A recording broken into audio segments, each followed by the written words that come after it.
வணக்கம். கபிக் டிவி லைவ்ல நம்ம பார்க்க போறது புரட்சி தலைவி ஜெயலலிதாவின் 71வது பிறந்த நாளை முன்னிட்டு மாநகர் மாவட்ட மாணவர் அணி சார்பாக செயலாளர் எம்பிஎம் முத்துப்பாண்டி அவர்களின் ஏற்பாட்டில் மாபெரும் இரத்த தான முகாம் நடைபெற்றது. அந்த வீடியோ தான் நம்ம பார்க்க போறோம். இந்த வீடியோ குறித்த கருத்துக்களை மறக்காம கமெண்ட் பாக்ஸ்ல பதிவு செய்யுங்க. வாங்க இந்த வீடியோக்குள்ள போகலாம். நெல்லையில் புரட்சி தலைவி ஜெயலலிதாவின் 77வது பிறந்த நாளை முன்னிட்டு 11வது நாளாக நெல்லை அதிமுக மாநகர் மாவட்ட மாணவரின் சார்பாக இரத்த தான முகாம் நடைபெற்றது. மாநகர் மாவட்ட மாணவரணி செயலாளர் எம்பிஎம் முத்துப்பாண்டி ஏற்பாட்டில் பெருமாள்புரத்தில் உள்ள தனியார் மண்டபத்தில் இரத்த தான முகாமானது நடைபெற்றது.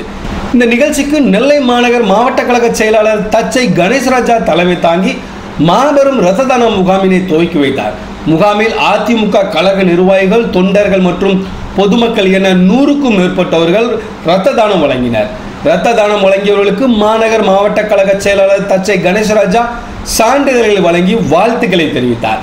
இந்த நிகழ்ச்சியில் அம்மா பேரவை மாவட்ட செயலாளர் ஜெரால்ட், மேலப்பாளையம் கிழக்கு பகுதி செயலாளர் சண்முககுமார், மாநில எம்ஜிஆர் மன்ற துணை செயலாளர் வீரபெருமாள், மாவட்ட பொருளாளர் ஜெயபாலன், மகளிரணி மாவட்ட செயலாளரும் முன்னாள் எம்பியுமான வசந்தி முருகேசன், ஐடி விங் மாவட்ட செயலாளர் சம்சுதீன் உள்ளிட்ட கழக நிர்வாகிகள் ஏராளமானோர் கலந்து கொண்டனர்.